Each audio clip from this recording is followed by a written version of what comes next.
Salut à tous, on se retrouve en compagnie de Jean-Félix. Salut. Jean-Félix qui est un très bon ami à moi et qui a eu une vie universitaire particulièrement catastrophique. Il a décidé depuis quelque temps d'emprunter une nouvelle voie, celle de la coutellerie. Et donc là, je vais te laisser expliquer où est-ce qu'on est et ce que tu vas faire étape par étape pour notre petit bonheur. Ça te va? Allez, déjà ici on est dans la coutellerie Robert David, rue Ferrandière, à Lyon. C'est là où je travaille. Et aujourd'hui on va faire un petit couteau, on va faire un alpin. Un alpin c'est un couteau régional, c'est un cran plat. On va le faire avec des plaquettes que j'ai trouvées en platane échauffé. Comme ça. Donc c'est parti, on va vous montrer un peu toutes les étapes de comment faire ce couteau. On va essayer de ne pas avoir trop de problèmes. La première étape, on va pas la filmer parce qu'elle est un peu chiante, mais elle est importante. C'est juste qu'en gros, sur ma platine, qu'on retrouve ici, j'ai des perçages qui sont déjà faits. Et moi, ce que je vais faire, c'est que je vais les en fraiser certains, parce que quand je vais venir faire des rivets, je vous montrer après ce que c'est, on aura besoin d'avoir un petit fraisage. Mais c'est vraiment pas grand-chose. Donc voilà, j'ai fait des petits fraisages sur ce perçage-là et ce perçage-là. Sur les deux platines, on est bon. Et maintenant, ce que je vais faire, c'est que, en gros, on a soudé la partie qui est un peu plus bombée là sur la platine. Et c'est une soudure par point. Du coup, on a un petit relief ici qu'on n'aime pas. Parce que quand on va venir mettre notre ressort et notre lame, l'idée c'est d'être le plus plat possible. Donc on va enlever ces petites aspérités qu'il y a ici. Après, on va, je sais pas si on voit bien, mais voilà, la lame est un peu rayée. Donc je vais essayer de régler ce problème. Ensuite, après, le ressort là qui est plat, on va essayer de le rendre un peu joli. Donc on va le guillocher. On va faire un guillochage simple, on va faire du G3L avec des demi-lunes et des traits. Et puis voilà. Donc je ramène tout ça et moi on va passer au backstand.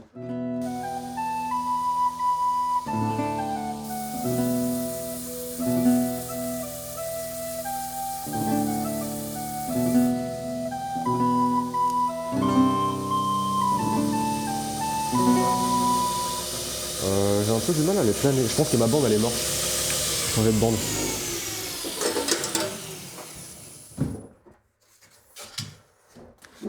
Tac. Ah, t'en as des déjà prêtes, genre, c'est ça? Bah, j'en ai plein des bandes. Mais c'est sûr, elle commence à être bien morte là. Parce que là, ça ponçait pas.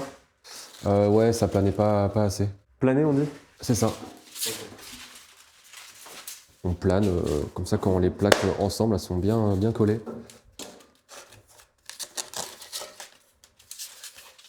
Et du coup, je me sers d'un plateau justement pour avoir un truc bien plat. Ouais, alors là, ce que je fais, c'est que je passe un petit coup de feutre sur la lame, parce qu'elle avait plein de petites rayures. Donc en faisant ça, ça la polit un peu.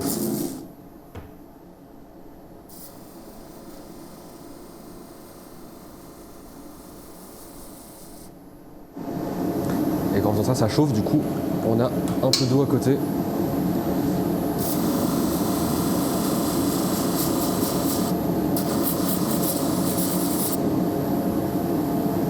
Voilà. Donc là, je pense que je suis pas trop mal. En gros, ce que je fais, c'est que ça, c'est le ressort. Et quand on regardera sous le couteau à la fin, on verra cette partie-là. Donc, ce que je vais faire, c'est que je vais la blanchir, histoire que ce soit beau. Parce que là, c'est un peu brut, un peu dégueulasse. Donc, tac.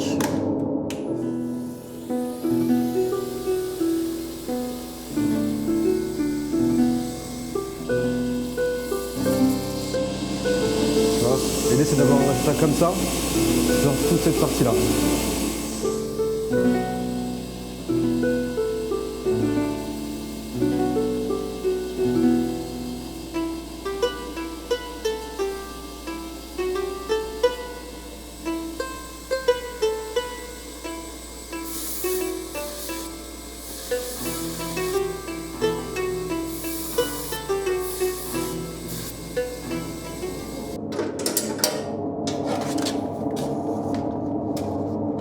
Tac. Donc maintenant c'est l'étape du guillochage. Ça va se passer en 3 étapes. Hop. Première étape, ça va être la meule. Ce truc-là. En fait, on va la mettre et on va faire les demi-lunes du guillochage. je vais pas les marquer, donc je vais faire tout à l'œil. Tac. Ça va être bruyant.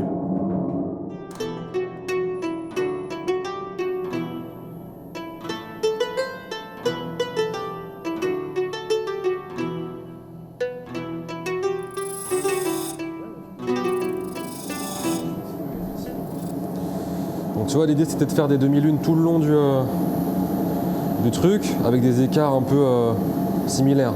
Bon, ils sont un peu plus resserrés ici que sur la fin, mais c'est pas grave. Et ensuite je prends ma lame, et tu vois l'idée c'est de faire une continuité, et de continuer le guillochage sur la lame. Donc je vais commencer de ce côté, je vais faire une demi-lune là et une demi-lune de l'autre côté. Donc comme ça.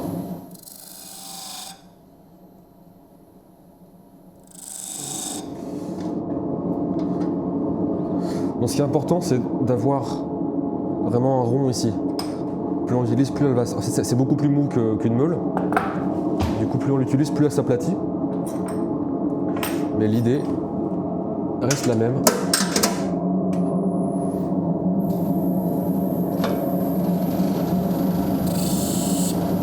Tu vois?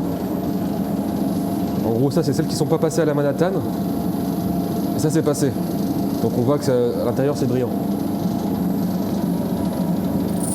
Là, c'est la dernière étape du guillochage. Donc entre toutes mes demi-lunes, je vais venir faire des traits comme ça pour faire une espèce de liane un peu comme ça. Donc pour ça, j'ai une meule qui est vachement fine et que je peux encore affiner. Et là, je vais venir entre toutes mes demi-lunes.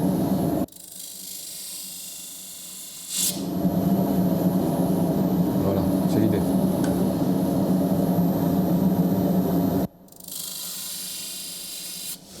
Là, j'ajuste le bois.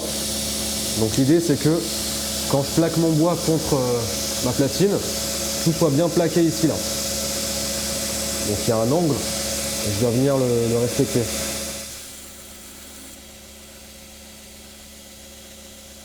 Donc là, je suis pas trop mal, mais je suis pas parfait.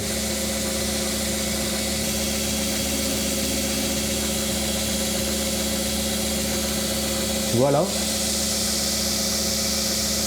Là, c'est bien. C'est bien plaqué, c'est bien plaqué. Du coup, je vais choper cette partie-là ici, celle que je voulais. Donc là, je suis bon. Alors, attends. En fait, le problème, c'est que je suis trop... comment on dit? Si c'est pas parfait, ça me plaît pas.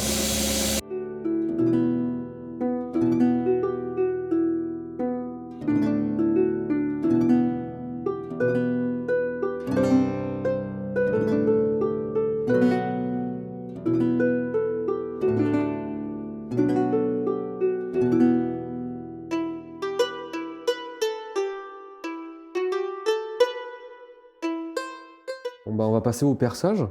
Là, je me rends compte que dans mon bois, il y a un peu des petits trous. Alors, j'espère qu'ils ne sont pas trop profonds, parce que sinon, ça va se voir une fois que le couteau sera façonné. Compris. Je vais percer.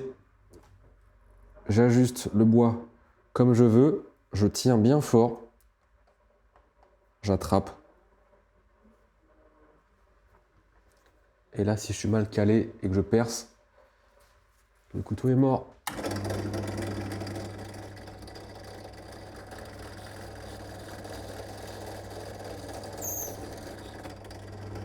Et du coup, toute la partie qui est autour de la platine, c'est une partie qui est morte et que du coup je perds.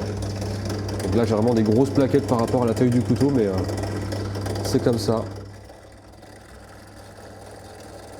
Bref. Toutes mes pièces sont préparées, ma lame est polie, aiguillochée, mon ressort est aiguilloché, mes côtes sont ajustées et percées. Donc maintenant, je vais pouvoir passer au montage. Donc pour ça, je prends mon petit fil de 2 mm de diamètre. Je passe là. Hop. J'enfile directement le ressort. J'enfile la deuxième platine.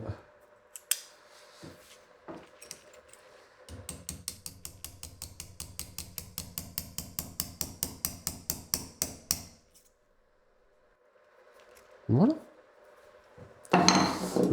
Je coupe. Attends. Et en fait, là, ce qu'on veut, c'est laisser un demi-millimètre de chaque côté pour qu'on ait assez de matière pour pouvoir faire un rivet. Un rivet, c'est vraiment un truc qui ne demande pas beaucoup de matière. Et si on en laisse trop, on va devoir limer. Je fais un rivet.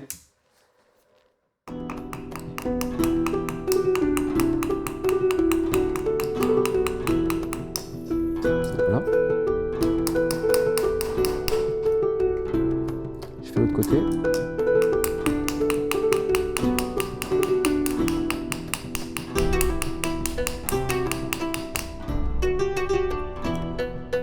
Un peu.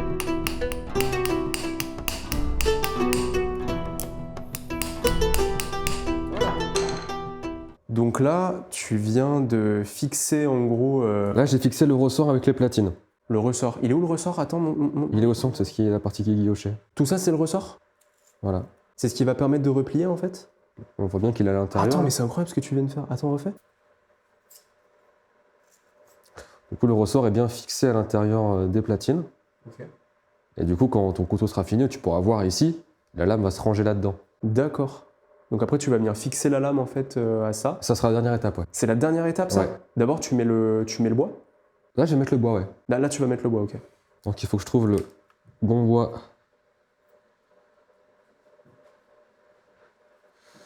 Donc là, c'est le bon bois. Normalement, faut pas que je me foire, hein. T'imagines? Alors, je sais pas trop ce que ça vaut le platane. Je sais pas si c'est un bois qui est hyper dense ou si c'est vraiment comme je sais pas, du genévrier qui est vraiment tendre. Ce sera la surprise. En espérant qu'on ne le casse pas. Mec, si tu voyais le passage qu'il y a depuis tout à l'heure, Mais mec, je suis là tous les jours. Tu sais que j'ai lancé des fois des recs pendant que t'étais là, au poste, comment tu dis? Poste arrière? Le backstand? Le backstand, ouais. Et en gros, quand t'étais pas là, du coup, je lançais des fois des recs de temps en temps pour avoir des plans de coupe. À chaque fois, il y a 1000 personnes, mec, qui passent. Allez, 1000, ça y est, j'abuse toujours, moi, ça y est. C'est vrai, ça me casse les couilles, hein. Alors, explique pourquoi ça t'énerve? Parce que j'ai beau percer le plus proche de la mitre possible avec ce truc-là, j'ai quand même un putain de jour ici et ça me casse les couilles. T'as un jour, là? Ouais, bah ouais, tu vois. C'est de la merde. Tu vois, ça j'aime pas par exemple, ça a tendance à m'énerver. Et t'avais fait pareil sur mon couteau, non? Il y avait un jour? Non, c'est parce que la lame était trop pourrie, il y avait une émouture. Alors, comment on peut faire pour éviter d'avoir un jour? Bah faut faire mieux, mais je sais pas trop comment j'aurais pu faire mieux. De toute façon, on va faire comme ça et puis voilà, hein. Fuck off.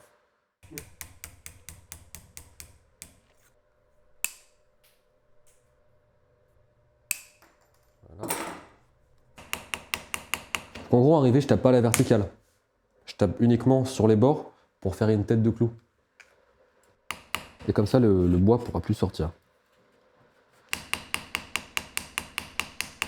Et c'est pour ça qu'on a fraisé du coup tout à l'heure, parce que vu qu'on fait une tête de clou, l'idée c'est de venir remplir le fraisage qu'on a fait pour que quand ton couteau il est fermé, la lame ne frotte pas contre un rivet et puisse pas se fermer ou s'ouvrir.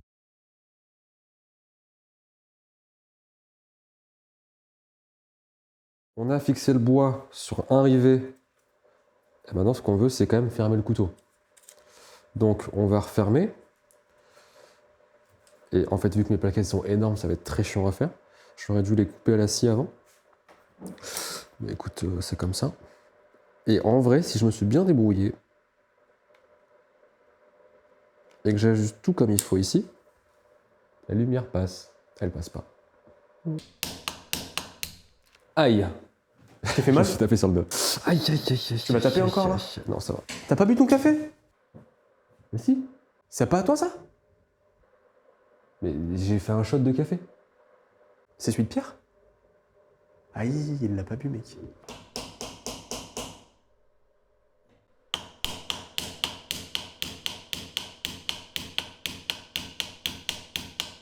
On est passé, bravo à tous. Ouais, j'ai toujours un jeu de merde là, c'est de la merde. Bref. Je commence à m'énerver. Et j'ai fixé mon bois et je suis dégoûté parce qu'il y a déjà un défaut. Ce petit jour qui est entre la mitre et le bois. J'ai fait ce que j'ai pu et pourtant ça s'est quand même décalé. Donc voilà, il y aura un petit défaut sur le couteau, désolé. Je suis désolé. Bref, la lame. Déjà, est-ce qu'elle est droite? En vrai, ouais. En ça, elle est droite. Hein. Il me faut un fil de 2,4. Parce que pour fixer la lame, on a besoin d'un fil un peu plus épais, un peu plus robuste. Donc l'idée, c'est de venir la mettre en position fermée. Parce que quand on fait ça, tu vois, les trous ne sont pas alignés. Donc je vais devoir tendre le ressort pour pouvoir aligner tous les trous. Donc pour ça, j'utilise un outil. Et là, je pousse et les trous apparaissent. Je rentre le fil. Il est passé. Je coupe.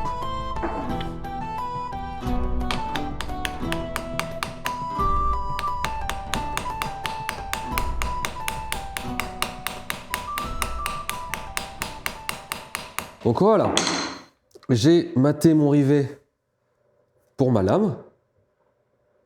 Donc maintenant, on peut voir que la lame n'est pas forcément hyper au centre ici. Donc ça, on n'a pas trop envie de ça. Donc on va passer maintenant au réglage du couteau. Évidemment, je ne peux pas l'attraper parce qu'il y a encore les plaquettes qui me dérangent. On va commencer par foutre cette lame droite. Donc pour ça, c'est hyper simple.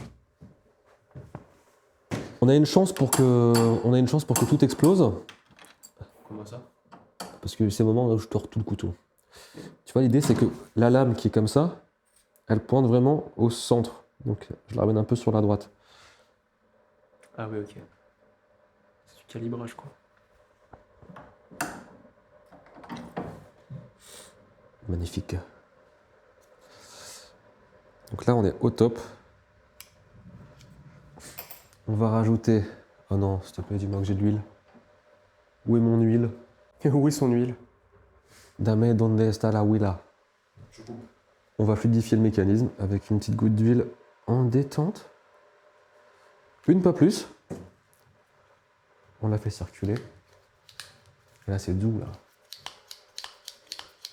Tu sens ce son, là? T'entends?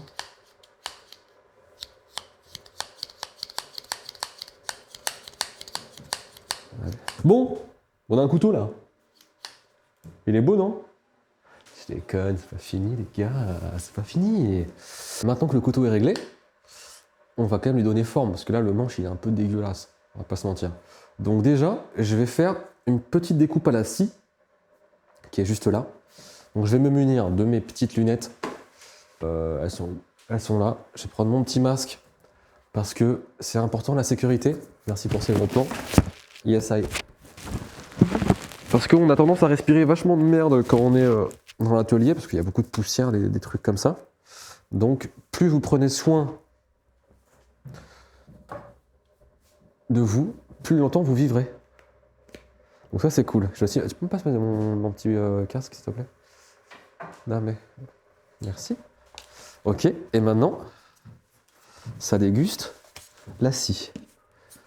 L'idée pour la scie, c'est que je vienne enlever le gros, tu vois, pour pas que j'ai à le faire après la bande, ça les use vachement. Donc, on va faire ça comme ça.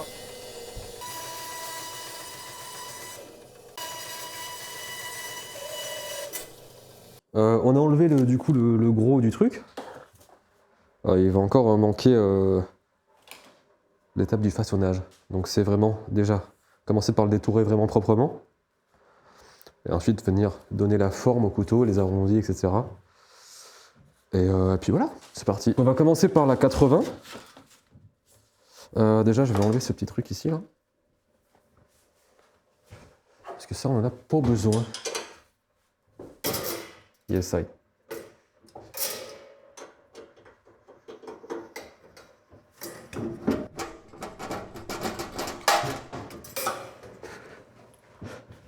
Ah, tu vis, hein. On arrive sur la fin du couteau. C'est-à-dire on a fait tous les préparatifs, on a fait le manche. Maintenant, on va venir le façonner. Et une fois que c'est façonné, on va venir l'affûter et on sera bon. Après on va graver, mais bon ça c'est après. Et du coup voilà, première étape du façonnage, c'est le détourage. Là je vais détourer. Donc je vais pas encore former le couteau, je vais juste le détourer.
Et maintenant, je vais commencer le façonnage.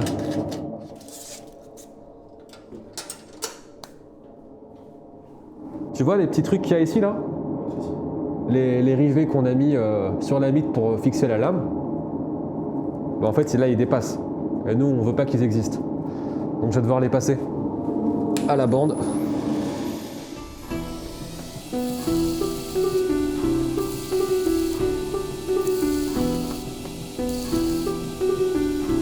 Voilà, j'enlève le dessus. Pareil ici.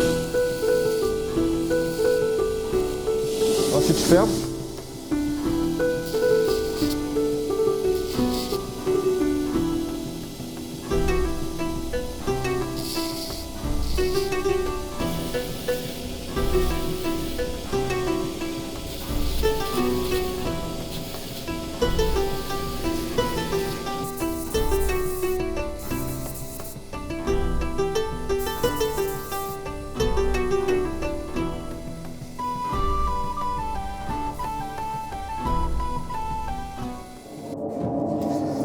« 400 après affûtage. » Affûtage, c'est rendre le couteau tranchant, c'est ça? Exactement. Et une fois que tu auras fait ça, ce sera terminé? Non. T'as quoi après comme étape? Il y a la blanche. La blanche, tu vas bien aimer cette étape parce qu'en gros, tu passes là-dedans, tu mets une pâte. Ça, en gros, c'est des lamelles de coton. Tu mets une pâte et quand tu passes ton couteau comme ça dedans, il ressort très beau. Ok, et ça, c'est la dernière étape? Et après, je passe tout l'acier à la brosse. J'enlève le morphile avec la noire. Et après, on le nettoie et on est bon.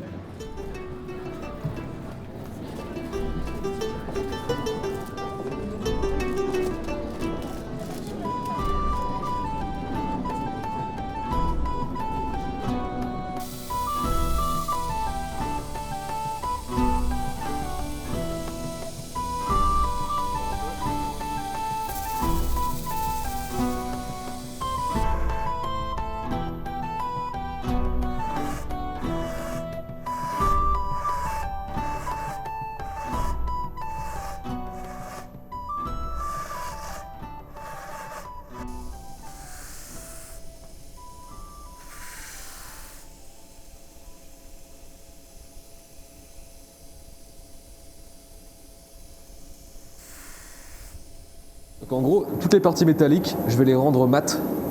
Pour ça, on va aller sur la brosse.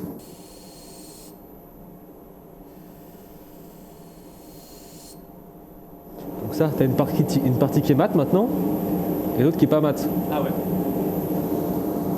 On va faire les deux côtés. Voilà, on va faire le dos de lame. On va faire les mitres.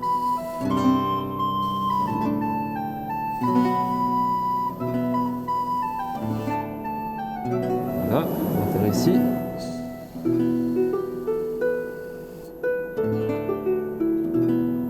On va faire le ressort.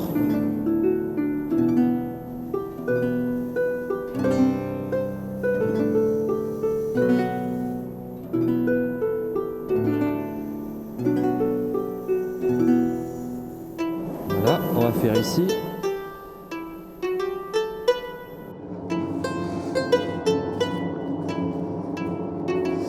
C'est un putain de rasoir par contre, donc c'est bien.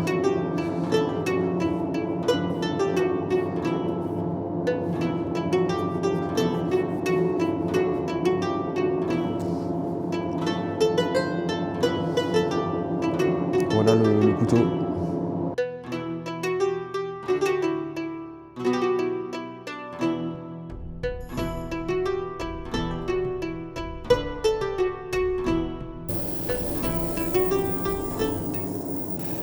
Je suis un petit cochon.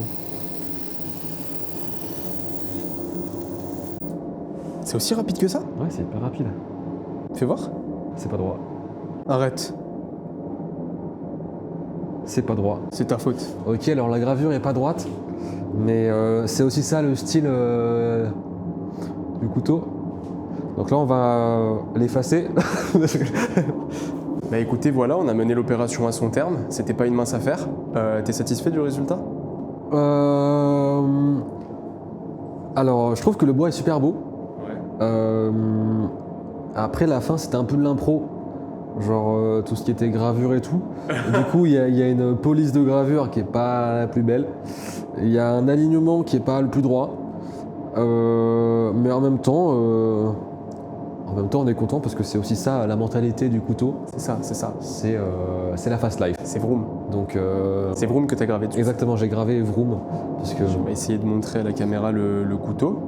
Et on va faire des petits plans de coupe ou quoi. Et puis on vous remercie d'avoir suivi la vidéo jusqu'au bout si c'est le cas. Sinon, parlez même pas avec nous. Et merci JF de nous avoir montré ton savoir-faire et de nous avoir accueillis. avec plaisir. Et merci à Robert Merci David. à Robert David. Merci à Robert David surtout. Bisous. C'est ciao.